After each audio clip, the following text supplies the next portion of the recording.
മൂലാധാരം എന്ന ചക്രത്തെ തൻ്റെ പ്രധാന ഇരിപ്പിടമാക്കിയവൾ. മൂലാധാരൈക നിലയ. നട്ടെല്ലിനെ മേരുദണ്ഡം എന്നാണ് സംസ്കൃതത്തിൽ പറയുക. ഇതിൻ്റെ അകത്താണ് സുഷുമ്ന നാഡി ഇരിക്കുന്നത്. ഇതിൻ്റെ കീഴ്ഭാഗത്ത് ഉദം, ലിംഗം, യോനി അതിൻ്റെയൊക്കെ നടുവിലുള്ള മൂലാധാരം വരെ ഇങ്ങനെ നീണ്ടു കിടക്കുന്നുണ്ട് ഈ സുഷുമ്ന നാഡിയുടെ കീഴ്ഭാഗം. ഈ ലിംഗയോനി പ്രദേശത്തിന്റെ മൂലപ്രദേശത്താണ് സ്വാധിഷ്ഠാനം ഇരിക്കുന്നത്. മണിപൂരം നാഭിയിലും അനാഹതം ഹൃദയഭാഗത്തും വിശുദ്ധി കണ്ഠത്തിലും ആജ്ഞഭ്രൂമധ്യത്തിലുമാണ്. ഇതിൻ്റെ എല്ലാം മുകളിൽ ഈ മേരുദണ്ഡം കൊണ്ട് ഇങ്ങനെ ഉയർത്തി നിർത്തിയിട്ടുള്ള സുമേരുവാണ് ഈ സഹസ്രാര പത്മം. അതിൻ്റെ അകത്താണ് മസ്തിഷ്കം ഇരിക്കുന്നത്. അപ്പൊ ചക്രങ്ങളെ നമ്മൾ പത്മങ്ങൾ എന്നും പറയും. ഈ രണ്ട് ചക്രം ചേർന്നതിനെയാണ് ഒരു ഖണ്ഡം എന്ന് പറയുന്നത്. ഓരോരോ ഖണ്ഡത്തിലും മേലും കീഴുമായിട്ട് ഈ രണ്ട് ഗ്രന്ഥി എന്ന് പറഞ്ഞാൽ എന്താ? നാഡികൾ തമ്മിൽ പിണഞ്ഞ് കിടക്കണം, മുടിച്ചുകൾ അല്ലെങ്കിൽ പ്ലക്സസസ് എന്ന് അതിനെയാണ് ഗ്രന്ഥി എന്ന് പറയുന്നത്. അപ്പൊ 3 ഖണ്ഡങ്ങളെ അഗ്നി, സൂര്യ, ചന്ദ്ര ഖണ്ഡങ്ങളായിട്ടാണ് പറയുന്നത്. ഇതിൽ മൂലാധാര പത്മത്തിന് 4 ഇതള്. അതിന്റെ കർണികയുടെ നടുവിൽ കുലകുണ്ഡം എന്ന ഒരു ബിന്ദുവിൽ തൻ്റെ മുഖത്തെ കീഴ്പോട്ട് തൂക്കിയിട്ട്, ഒരു പാമ്പ് കീഴ്പോട്ട് തൂക്കിയിട്ട, പാമ്പിന്റെ ഫേസ് കീഴോട്ട് തൂക്കിയിട്ട മാതിരി കുണ്ടലിനി സദാ ഉറങ്ങുകയാണ്. അതിനാലാണ് മൂലാധാരം പ്രധാന ഇരിപ്പിടം എന്ന് പറഞ്ഞത്. അവിടെയാണ് അവൾ സ്ഥിരമായിട്ടിരിക്കുന്നത്. കുണ്ടലിനിക്ക് ആധാരമായിരിക്കുന്നതിനാലും സുഷുമ്നയുടെ മൂലമായതിനാലും മൂലാധാരം എന്ന് പറഞ്ഞിരിക്കുന്നു. മൂലാധാരവും സ്വാധിഷ്ഠാനവും ചേർന്ന താഴത്തെ ഖണ്ഡത്തിനെയാണ് ബ്രഹ്മഗ്രന്ഥി എന്ന് പറയുന്നത്. അപ്പൊ ആ ബ്രഹ്മഗ്രന്ഥിയെ വിഭേദിച്ചവൾ എന്നാണ് ബ്രഹ്മഗ്രന്ഥി വിഭേദിനി എന്നതിനർത്ഥം. അപ്പൊ മൂലാധാരവും സ്വാധിഷ്ഠാനവും വിഭേദിച്ച് മുകളിലേക്ക് കയറിയവൾ. താഴത്തെ ഖണ്ഡത്തിന്റെ പേര് അഗ്നികണ്ഠം എന്നാണ്. ആ അഗ്നികണ്ഠത്തിൽ സൃഷ്ടിയാണ് ധർമ്മം. ഈ 2 സൃഷ്ടിയാണ് നടക്കുന്നത്. അവിടെ യോനിയൊക്കെ അവിടെയാണല്ലോ. ബ്രഹ്മസ്ഥാനമായതുകൊണ്ട് അവിടുത്തെ ഗ്രന്ഥികളെ ബ്രഹ്മഗ്രന്ഥി എന്ന് പറയും. അപ്പോൾ അഗ്നികണ്ഠം, ബ്രഹ്മഗ്രന്ഥി, മൂലാധാരവും സ്വാധിഷ്ഠാനവും ചേർന്ന ആ ഭാഗം, അതിന് 4 ദളം. സമയമതപ്രകാരം ഷഡ്ചക്രങ്ങളാണ് ശ്രീചക്രം. അതിവിടെ ബാഹ്യചക്രം അല്ല കേട്ടോ. ഇവിടെ പറയുന്ന ചക്രം ബാഹ്യചക്രം അല്ല, നമ്മുടെ ശരീരത്തിന്റെ അകത്ത് തന്നെയുള്ള ചക്രമാണ്. സൃഷ്ടിചക്രം ചതുരശ്രമാണ്. ചതുരശ്രം എന്ന് പറഞ്ഞാൽ എന്താ? ഒരു സ്ക്വയർ, ഒരു ചതുരം.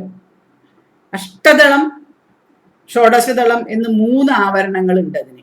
അതായത് ഒരു സ്ക്വയർ ചുറ്റും, പിന്നെ ഒരു അഷ്ടദളം ഒക്ടഗോൺ ഉണ്ട്, ഷോഡശദളം 16 ദളങ്ങളുണ്ട്. ഇങ്ങനെ 3 തരം ആവരണങ്ങളോട് കൂടിയതാണ് സൃഷ്ടിചക്രം. അതിന്റെ 2 പത്മങ്ങൾക്കിടയിലെ വളരെ അത്യന്തം സൂക്ഷ്മമായ ഒരു ദ്വാരം അല്ലെങ്കിൽ നാളികാ രൂപത്തിലാണ് ഈ ഗ്രന്ഥികൾ പരസ്പരം പിണഞ്ഞ് പരസ്പരം ഊർജ സംവേദനം നടത്തുന്നത്. അതായത് നെർവ്സ് ഊർജ സംവേദനം നടത്തുന്നത് വളരെ സൂക്ഷ്മമായ തലത്തിലാണ്.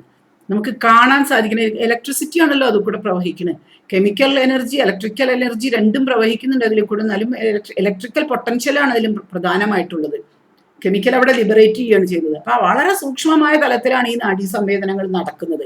അപ്പൊ മൂലാധാരത്തിൽ നിന്ന് പുറപ്പെട്ട ഈ എനർജി, ഊർജം അവിടെ നിന്ന് സ്വാധിഷ്ഠാനത്തിലേക്കും പിന്നെ മണിപൂരത്തിലേക്കും വ്യാപിക്കാൻ അത്യന്ത സൂക്ഷ്മതമമായിരിക്കുന്ന ഇത്തരം നാഡികകൾ, നാഡി എന്ന് പറയുന്നത് നാളിക എന്നുള്ള അർത്ഥത്തിലാണ്. ഈ നാഡികകൾ, ഈ നെർവ് പ്ലക്സസിനെയൊക്കെ ഭേദിച്ച് പോകേണ്ട ആവശ്യമുണ്ട് മുകളിലേക്ക് എത്താൻ.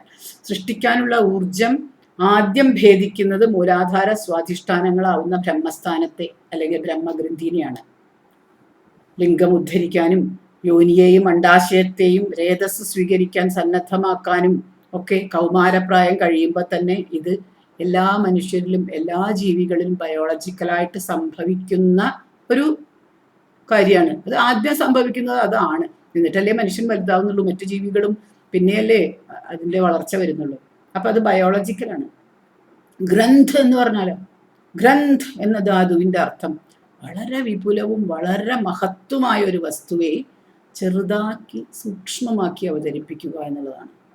അതിൽ നിന്നാണ് ഈ ഗ്രന്ഥി എന്നുള്ള വാക്കുണ്ടായത്, ഗ്രന്ഥം എന്ന വാക്കും ഉണ്ടായത്. ജ്ഞാനം വളരെ ബൃഹത്തായ ഒരു വസ്തുവാണ്. ആ ബൃഹത്തായ വസ്തുവെ, ആ ജ്ഞാനത്തെ ചെറിയ രൂപത്തിൽ അവതരിപ്പിക്കുന്നതിൻ്റെ പേര് ഗ്രന്ഥം എന്നാണ്. പുസ്തകത്തിൽ പറഞ്ഞത് മാത്രമായിരിക്കില്ല ഒരാളുടെ ഉള്ളിലുള്ളത്. കാണോ, നമ്മുടെ മനസ്സിൻ്റെ ഉള്ളിലുള്ള ജ്ഞാനത്തിൻ്റെ 1000-ൽ 1 അംശം പോലും ഒരു ഗ്രന്ഥത്തിൽ നമുക്ക് പ്രകടിപ്പിക്കാൻ സാധിക്കില്ല. അങ്ങനെ ഇപ്പം ഈ പറയുന്ന കാര്യത്തിൽ പോലും സാധിക്കില്ല. അങ്ങനെ സാധിക്കും. അതുകൊണ്ട് ആ വലിയ വളരെ ബൃഹത്തായ ഒരു, ബൃഹത്ത് എന്നുള്ള കാര്യത്തിൽ ബ്രഹ്മമാണല്ലോ അത്. ആ ബ്രഹ്മത്തെ, ആ വളരെ വിപുലവും മഹത്വം ബൃഹത്വമായ ഗ്രന്ഥ് എന്ന ആ ബ്രഹ്മത്തെ ചെറുതാക്കി സൂക്ഷ്മമായിട്ട് കഴിയണത് ചെറുതാക്കി അവതരിപ്പിക്കുന്നതിന്റെ പേരാണ് ഗ്രന്ഥം. അത് തന്നെ ഗ്രന്ഥി എന്നുള്ളതിന്റെ അർത്ഥം. ഈ ബ്രഹ്മാണ്ഡം എന്ന് പറയുന്ന നാഡീ സമൂഹങ്ങളോടുകൂടിയ ഈ വലിയ ഗ്രന്ഥത്തെ, ബ്രഹ്മഗ്രന്ഥത്തെ, ബ്രഹ്മാണ്ഡം എന്ന ഗ്രന്ഥത്തെ ചെറുതാക്കിയിട്ട് അവതരിപ്പിക്കുന്നതാണ് നമ്മുടെ ശരീരം. അതുകൊണ്ടാണ് അതിനെ ഗ്രന്ഥി, ചെറിയൊരു പ്ലക്സസ് ആയിട്ട് അവതരിപ്പിക്കുന്നത് നമ്മുടെ ശരീരത്തിലെ ചക്രങ്ങളിലൂടെ. അതുകൊണ്ടാണ് അതിനെ ഗ്രന്ഥി എന്ന് പറയുന്നത്. അപ്പൊ ബൃഹത്തായ ഒരു വിദ്യയെ ചെറുതാക്കി അവതരിപ്പിക്കുക, കുറച്ചു പേർക്കെങ്കിലും മനസ്സിലാവുന്ന രീതിയിൽ അവതരിപ്പിക്കുക, അതാണ് ഗ്രന്ഥം. അത് തന്നെയാണ് ഗ്രന്ഥി.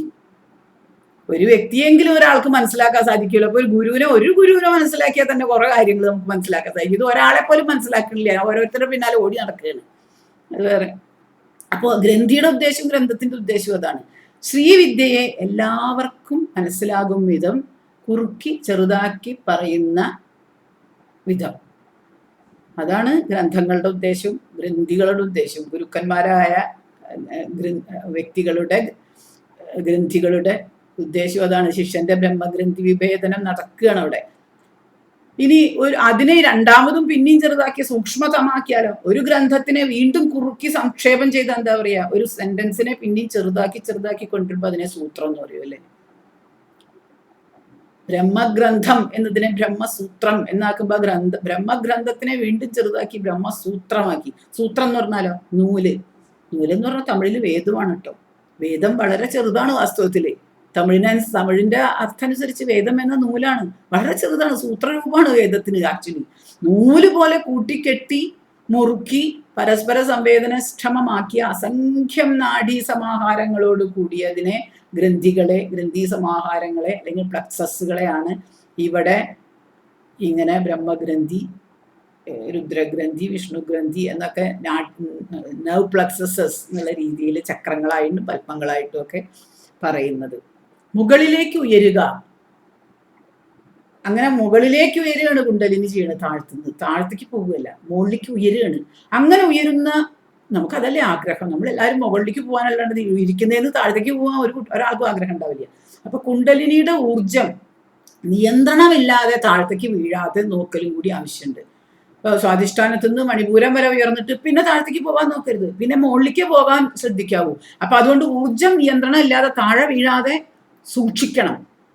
ഇന്ദ്രിയ നിയന്ത്രണം കൊണ്ട് വീര്യധാരണം ചെയ്യുന്നത് അങ്ങനെ സൂക്ഷിക്കുന്നതിനാണ്. ഇന്ദ്രിയ നിയന്ത്രണം ഇല്ലാഞ്ഞാൽ ഈ കുണ്ടലിൻ താഴെ വീഴും. അപ്പൊ ഇന്ദ്രിയ നിയന്ത്രണം ചെയ്യുന്നത്, ഒരു യോഗി ഇന്ദ്രിയ നിയന്ത്രണത്തോടു കൂടി വളരെ ശുദ്ധമായിട്ട് ജീവിക്കുന്നത് അങ്ങനെ താഴെ വീണു പോവാതിരിക്കാനാണ്. അങ്ങനെ പോകാതെ മുകളിൽ നിൽക്കുന്നവരെ താഴത്തേക്ക് പിടിച്ചു വലിക്കാൻ എത്ര ആൾക്കാർക്ക് ആഗ്രഹം എന്നറിയാമോ? ഞാൻ അനുഭവത്തിന്ന് പറയാം. മുകളിലാണ് ഒരാൾ നിൽക്കണമെന്ന് പറഞ്ഞാൽ താഴത്തേക്ക് പിടിച്ചു വലിക്കാൻ വളരെയധികം ആളുകൾ ശ്രമിക്കും. ആ ശ്രമത്തിലൊന്നും വീണു പോകാതെ നിൽക്കലാണ് യോഗിയുടെ ഏറ്റവും വലിയ അഭ്യാസം. അങ്ങനെ എന്താ താഴെ വീണ സംഭവിക്കുക? മുകളിലേക്കുള്ള ഗതിവേഗം തടസ്സപ്പെടും, വിഘ്നം വരും. അവിടെ വിഘ്നേശ്വരൻ വന്നാൽ, വിഘ്നേശ്വരനെ നമ്മൾ അതിനാണ് പ്രാർത്ഥിക്കുന്നത്. ഇങ്ങനെയുള്ള വിഘ്നങ്ങൾ, നമ്മൾ മുകളിലേക്കുള്ള നമ്മളുടെ ഉപരി യാത്രയെ തടസ്സപ്പെടുത്തുന്ന വിഘ്നങ്ങൾ വരും.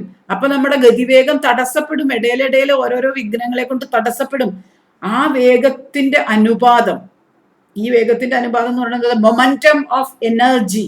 മൊമെന്റം ഓഫ് എനർജീനെ നിയന്ത്രിക്കുന്നത് ഈ പ്ലക്സസസ് ആണ്, ഈ ഗ്രന്ഥികളാണ്. ഓരോരോ ഇന്ദ്രിയം നിയന്ത്രിക്കുന്ന വഴി നമുക്ക് സർവേന്ദ്രിയ ജയം നേടാം. പക്ഷേ ഈ സർവേന്ദ്രിയ ജയം നേടാൻ ആദ്യം കൈ നിയന്ത്രിക്കുക, പിന്നെ കാല് നിയന്ത്രിക്കുക, പിന്നെ വേറൊരു അവയവം നിയന്ത്രിക്കുക എന്നുള്ളതിനേക്കാൾ എളുപ്പം എന്താ? മനോനിയന്ത്രണം. മനസ്സിനെ നിയന്ത്രിച്ചാൽ മറ്റെല്ലാ അവയവങ്ങളെയും നമുക്ക് നിയന്ത്രിക്കാം. അപ്പൊ ഏറ്റവും നല്ലത് എന്താ? മനസ്സിനെ നിയന്ത്രിക്കുക. മനോനിയന്ത്രണം ഒന്നുകൊണ്ട് തന്നെ സർവേന്ദ്രിയങ്ങളെയും ജയിക്കാം. അതിനാണ് ഈ സമയാചാരം. നമ്മുടെ അകത്ത് തന്നെ, നമ്മുടെ ഉള്ളിൽ തന്നെ നമ്മൾ മനസ്സിനെ അങ്ങ് നിയന്ത്രിച്ച് നിർത്തുകയാണ്. ഇപ്പൊ കുണ്ടലിനി ശക്തി ബ്രഹ്മഗ്രന്ഥി വിഭേദിച്ചതോടുകൂടി സാധകൻ ഇനിയൊന്ന് സൃഷ്ടിക്കണം എന്നുള്ള ആ വാസനകളിൽ നിന്ന് മുക്തി നേടി. സൃഷ്ടി വേണമെന്ന് പറയുമ്പോഴാണ്, ലൗകികമായിട്ടുള്ള രീതിയിലുള്ള സൃഷ്ടികൾ വേണമെന്ന് തോന്നുമ്പോഴാണ് നമ്മൾ ലൈംഗിക കാര്യങ്ങളിലേക്കും അതിലൊക്കെ വംശപരമ്പരകൾ സൃഷ്ടിക്കാനൊക്കെ നമുക്ക് തോന്നുന്നത്. അതിൽ നിന്നൊക്കെ മുക്തി നേടിയ ആള് ബ്രഹ്മഗ്രന്ഥി വിഭേദിച്ചു എന്ന് പറയാം. സൃഷ്ടി ചെയ്യണം, എനിക്ക് ഇനിയും വംശം വലുതാക്കണം, വംശസൃഷ്ടി ചെയ്യണം എന്നുള്ള ആ ആഗ്രഹം, ആ വാസനയിൽ നിന്ന് മുക്തി നേടുന്നത് ബ്രഹ്മഗ്രന്ഥി വിഭേദനം ചെയ്ത സാധകന്മാരാണ്. അപ്പൊ ഈ ജന്മത്തിൽ ഒരാൾ അതിന്ന് ബ്രഹ്മഗ്രന്ഥിന്ന് വിമോചനം നേടിയ ഒരാൾ ഈ ജന്മത്തിൽ ആഗ്രഹിക്കില്ല എനിക്ക് ഇനിയും വംശങ്ങൾ കുട്ടികൾ ഇനിയും വേണമെന്നൊക്കെ. ഞാൻ ചിലപ്പോൾ ആലോചിക്കും, നാലപ്പാടിനെ പറ്റിയിട്ടൊരു കഥ ശൂലപാണി വാര്യർ പറഞ്ഞു തന്നത് ഞാൻ എപ്പോഴും ആലോചിക്കുന്ന ഒരു കഥ അതുണ്ട്. കാരണം കുട്ടികൾ ഉണ്ടാവണം എന്ന് ആദ്യം ആഗ്രഹിച്ചിരുന്നു. അദ്ദേഹം ഇല്ല എന്നല്ല, ആദ്യത്തെ ഭാര്യ മരിക്കണവരെ ഉണ്ടായിരുന്നല്ലോ. പിന്നെ രണ്ടാമത്തെ ഭാര്യയുടെ ജാതകത്തിലും നോക്കിയപ്പോൾ ഈ നാലപ്പാടിന് കുട്ടികൾ ഉണ്ടാവില്ല, ഒരു പ്രായച്ചിത്തം ചെയ്താൽ കുട്ടികൾ ഉണ്ടാവും എന്ന് ഉറപ്പ് അദ്ദേഹം പറഞ്ഞു അത്രേ. എനിക്ക് കുട്ടികൾ ഉണ്ടാവണം എന്നും ആഗ്രഹമില്ല, എനിക്ക് ഇവരെ വിവാഹം കഴിക്കണമെന്നും ആഗ്രഹമില്ല. നിങ്ങളെല്ലാവരും കൂടെ പറഞ്ഞതുകൊണ്ട് ഞാൻ യെസ് എന്ന് മൂടിയതാണ്. പക്ഷേ ഒരു പ്രായച്ചിത്തം, ഞാനിപ്പോൾ ഇവിടുന്ന് ഇരിക്കുന്ന സ്ഥലത്തു നിന്നൊന്നും എണീറ്റ് നിൽക്കുന്നത് ഒരു പ്രായച്ചിത്തം എന്ന് പറഞ്ഞാൽ ഞാൻ ചെയ്യില്ല. കാരണം ഞാൻ എണീക്കില്ലാന്നേ വരൂ. കാരണം ഞാൻ തെറ്റുകളൊന്നും ചെയ്തിട്ടില്ല, ഇന്ന് വരെ ഒരു കുറ്റവും ചെയ്തിട്ടില്ല, തെറ്റും ചെയ്തിട്ടില്ല പ്രായച്ചിത്തം ചെയ്യാൻ. എനിക്ക് കുട്ടികൾ ഉണ്ടാവില്ല എന്നാണ് എൻ്റെ വിധിയെങ്കിൽ കുട്ടികളില്ലാതെ ഞാൻ ജീവിക്കും. അതിന് തയ്യാറുണ്ടെങ്കിൽ മാത്രം ഈ വിവാഹം കഴിച്ചാൽ മതി എന്ന് ധൈര്യസമേതം പറഞ്ഞതായിട്ടുള്ള ഒരു കഥ ശൂലപാണി വാര്യർ പറഞ്ഞുന്നുണ്ട്. അദ്ദേഹം ഉണ്ടായിരുന്നു ആ ജ്യോതിശാസ്ത്ര സദസ്സിൽ.